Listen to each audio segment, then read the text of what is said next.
I have some horrible next of kin stories. So, it just always makes me anyhow. Tell me, honestly, if a man is married and has a wife and has children, who should be his next of kin?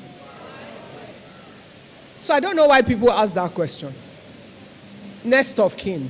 If you are married, it should be your wife. Why? Because if anything happens to you, do you think your wife will make your children suffer? Many men, out of fear, if she goes to marry again. Okay? Why did you marry her in the first place? Because that means that's a woman you don't trust. That's a different problem you're dealing with. I'll share with you a story. A friend of mine, and I've shared this story before. I've seen it on social media where they've thrown it out. This, my friend herself, had to call me from America and say, somebody sent this to me. I said, yeah, it's you. It's your story. She married this guy.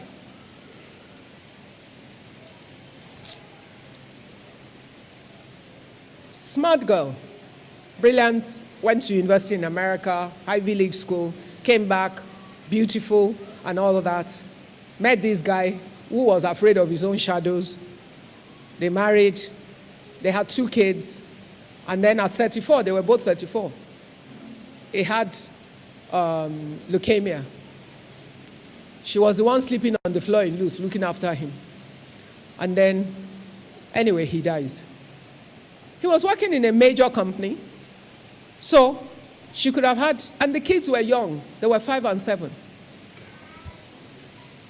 When we got to it, his next of kin was his brother. Who is going to look after the 5 and 7-year-old? His children were in expensive schools. Who will pay the school fees? His wife was incapacitated because he wouldn't let her work. She was making bed sheets or some small things in their house. He used to beat her blue and black.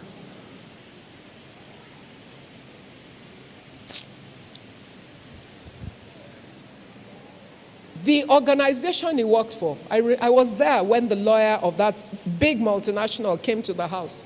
She saw the woman, she saw the children, and she knew the document they had and said, his next of kin at work is his brother. And it says that we cannot release the money to you until the children are 21. Yes, a real life story, I'm not joking. This is my friend.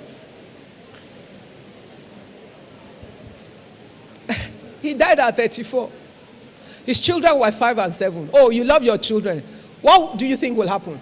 The girl had no proper economic model. The children were young. Can she afford the school they were in? Absolutely not. The only thing we could do was we organized my friend, and his family was just a nasty piece of work because they came with a truck wanting to come and clear the house, and his brother was the next of kin. But the company changed it. They changed it to the woman, and then the family said they will sue them. They said they should meet them in court. The company said, we'll meet you in court. Yes, they said, we'll meet you in court. And then we organized to sell everything in their house. And we knew that those people would come and carry the thing. So we sold everything before the funeral. And we told everybody, you cannot carry it until after the funeral. I'm telling you what we did. I'm not ashamed of. Yeah, you better have sense. The day they buried him, that night, we moved her and the children out of the house. We told everybody, next morning, 7 o'clock, you come and carry what you bought. Otherwise, the risk is on you. We moved her, and the next day we put her on the plane. She went to America with her children, where she has lived since then. She went back to school, got a PhD, is running a full career. Her children are graduated. Thank God she was able to survive and live on it. See, don't clap. It's not the time. You see this next of kin thing? Insecure men, and I don't apologize. Insecure men punish their children because of what doesn't make sense. Think very well of how you structure your thereafter, because sometimes you don't get notice. Accidents happen. And strangers, what do you know that your brother will do with it? Your children will suffer. The woman will suffer, but as you can see, I just told you the story of my friend. And then women too. A lot of women are working, making money and all of that. They don't organize themselves. If you don't, the husband that you already know that you have problem with will inherit you. I'll tell you a real life story. And this one is from the side of some in-laws of mine. Let me cover them. This girl, hardworking. She was the one that was British, living in Nigeria. This boy, older than her by 10 years or something, lured her to London because he needed her citizenship to secure himself. She, naivety, she went. Oh, you can't marry us. Anyway, she married the guy. But those years, she really suffered. After a while, she got her sense. Even though she was working in banking, she went there, became a nurse, was making a lot of money. But this guy was nasty and horrible to her. Anyway, she was sick in the house. She was sleeping on the sofa in their sitting room because he locked her out of the room. And the children too were in their room. Nobody to look after her. Her friend told her, will you just get yourself in a taxi and go to the hospital? As she got in Uber to go to the hospital, they hadn't driven a short distance. She just died.